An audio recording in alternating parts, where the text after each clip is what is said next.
Hi friend, my name is Dalvi from Government Polytechnic Badaun. CRE की नई series में मैं रेट ऑफ रिएक्शन का पार्ट 2 लेके आया हूँ, जिसमें होमोजीनियस रिएक्शन के बारे में प्रीवियस वीडियो में मैंने बताया था।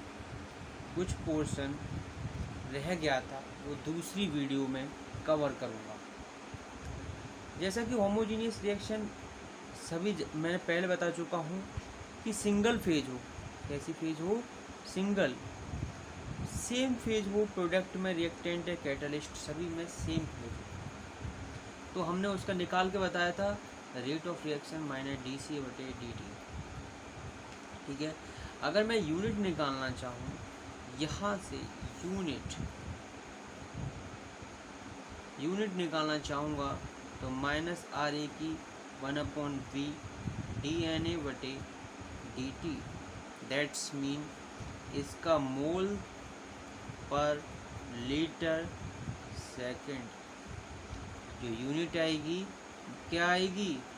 Moles per litre second. ऐसे तो निकालूंगा। इसके बाद मैंने कोई भी बेसिक इक्वेशन मान लेता हूँ। कोई भी बेसिक इक्वेशन, जैसा कि मैंने पहले मानी है कि ए आपका रिएक्टेंट है, वो प्रोडक्ट में कन्वर्ट हो रहा है। इस तरह से कोई भी रिएक्शन में मान लेगा। जैसे आपकी कोई भी रिएक्शन है, होमोजीनियस रिएक्शन, होमोजीनियस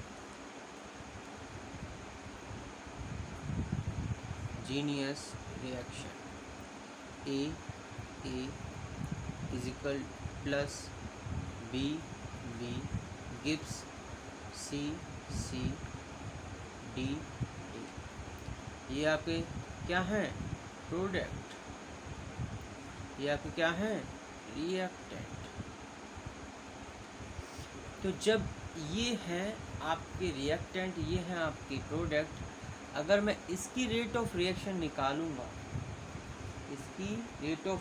निकालूंगा, तो उसमें एक रिलेशनशिप होता है, एक रिलेशनशिप आता है। वो क्या होता है? -RA/A। ए यहाँ पर क्या है? मॉलिक्युलरिटी। क्या है?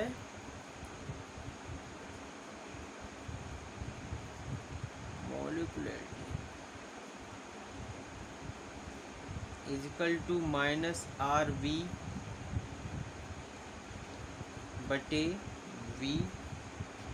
Is equal to RC/C is equal to RD/D। इस तरह से इक्वेशन आती है। That is the most important equation. ये होमोजीनियस इक्वेशन की होती है। The rate of reaction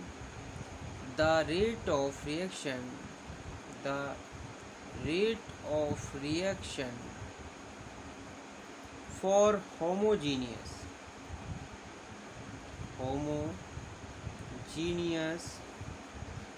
reaction is the function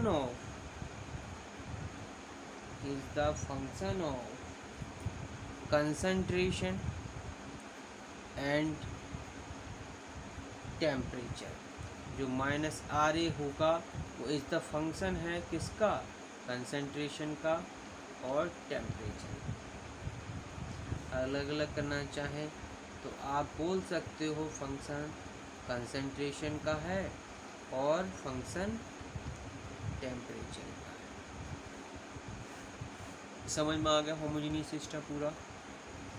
उसके लिए रेट ऑफ रिएक्शन कैसे निकालते हैं, उसकी यूनिट कैसे निकालते हैं, ये सब बेसिक चीज़ें समझ में आ गई हैं आई थिंक। और इसमें किस तरह से डिसअपीयरेंस होता है रिएक्टेंट का, जैसे ग्राफ की सहायता से बताता हूँ मैं।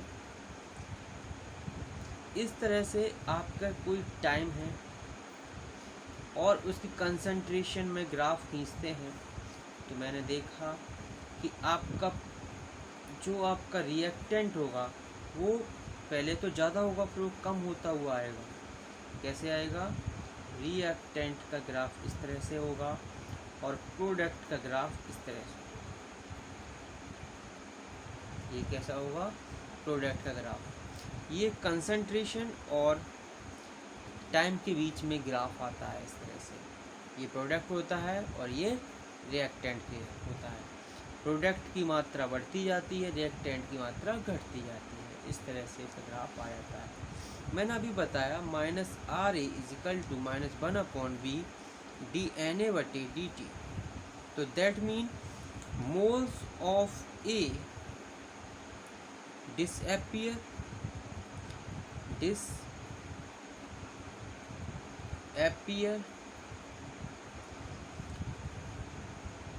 but a volume of fluid